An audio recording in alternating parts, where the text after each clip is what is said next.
Sorry about the technical difficulties, and to all the professors here, I think you guys are all doing a great job. Thank you. I will never forget November 30th, 1993. I was 13 years old, and I was in 7th grade on the school bus on the way home from school, and the bus driver, she had the radio on because we were listening, waiting for the NFL commissioner to announce which city would get the next NFL expansion team. And we were waiting, and we were waiting, and finally the commissioner came on, and he announced that Jacksonville was going to be the next city to have an NFL team. And the bus went crazy. It was nuts. We were high-fiving, we were screaming, we were chest bumping. It was insane. It was awesome. So I get home, I get inside, and my parents are going crazy. My sister's going crazy.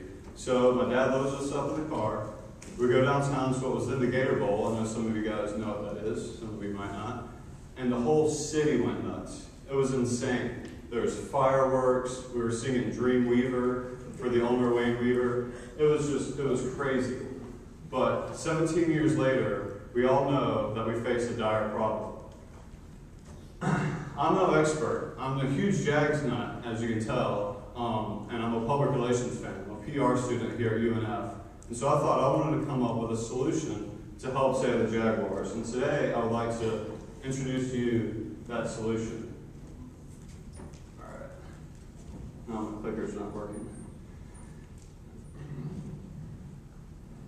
Sorry about that. All right, so the problem is pretty obvious. If we don't fill the stadium in 2010, we're going to lose the Jaguars. It's that simple. Roger Goodell, the NFL commissioner, was recently quoted as saying that with attendance at 40,000, the Jaguars cannot stay in Jacksonville. That is a dire problem for us. That is not good. Majestic Realty Corporation, the company that is building the stadium in Los Angeles, has time and time again said that the Jaguars are on the short list. We need to sell 13,000 more season tickets before the season starts to fill the General Bowl and to avoid blackouts.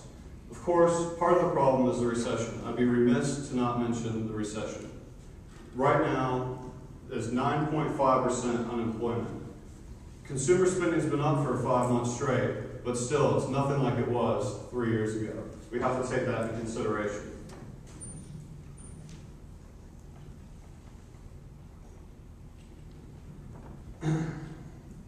So, some of you might be asking, what does this have to do with me? I'm not even a Jaguars fan. Well, I understand that, but let me tell you how the Jaguars impact our city every single year. Every game day, there's 2,000 people employed by the Jacksonville Jaguars. It's estimated by the mayor's office that the Jaguars have a $180 million impact on the city every single year. And the Super Bowl alone in 2005 generated $300 million for our city, mostly in tax revenue. Now, I know there's a lot of people out there who aren't big fans of football, and they're upset that the city spent taxpayer money on the stadium. Well, I want to tell you right now that the Jaguars the city paid part of $135 million. They didn't even pay that whole thing for the stadium to be built. And as you can see by the prior figures, $180 million impact on the city every single year far outweighs that cost every single year. So there is a return on investment in our team. So you're probably wondering, well, what's the solution? Well, I'm going to give you a disclaimer right now. This isn't a panacea. It's not a silver bullet solution.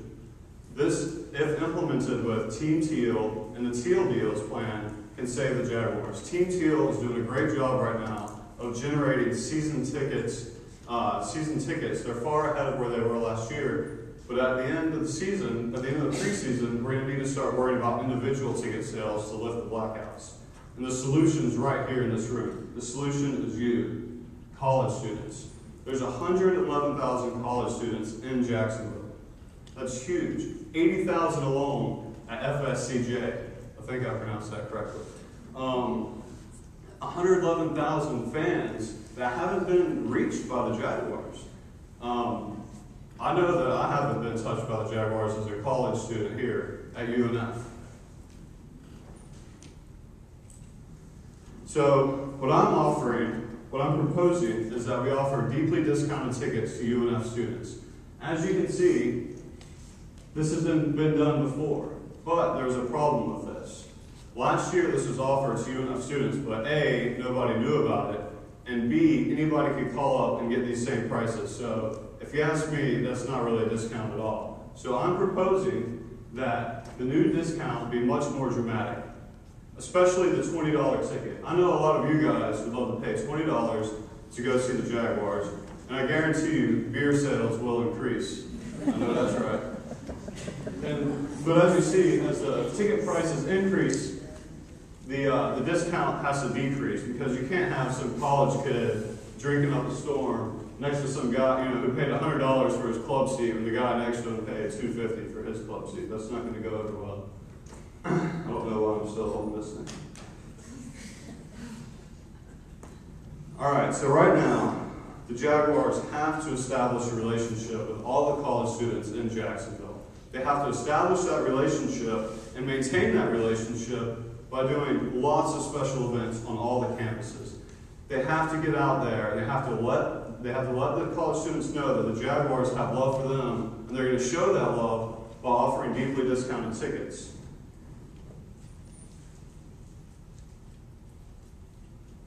So, imagine Jacksonville without the Jaguars. I know I live in Springfield, which I can ride my bike up to the stadium on game day. I love doing that. Imagine the core of our city with a shell of the stadium and no team in there. Just monster truck rallies every now and then. I mean, it's not a pretty picture. 2,000 people will not be employed on game day in the middle of a recession. You think our city needs that? I don't think so. We're going to lose that $180 million in tax revenue every single year if the Jaguars leave, according to the mayor's office.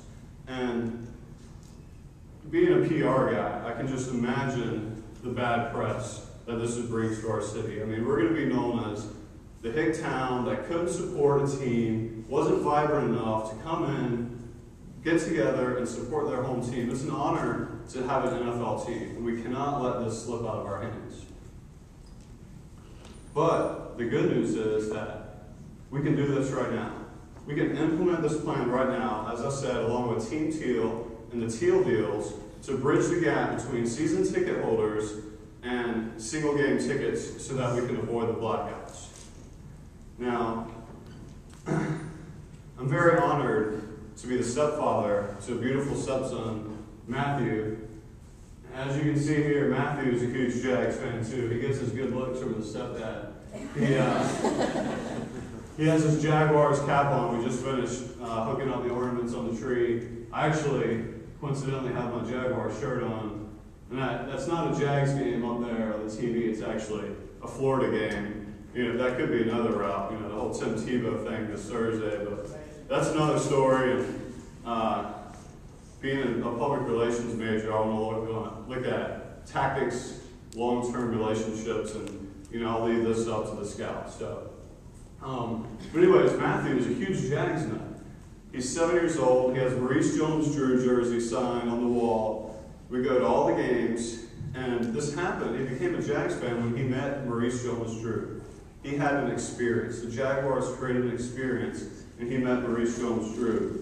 And just like I had that experience, and the Jaguars have to start creating that experience for the 111,000 college students in Jacksonville right now. We are the future season ticket holders of the Jaguars, and they have to start showing the love. Now, I don't want to pick up Matthew from school. I pick Matthew up almost every single day. I don't want to pick up Matthew from school and be driving down the road, listening to NPR, to hear that Los Angeles is the proud new home of the Jaguars. We have to act now. Thank you.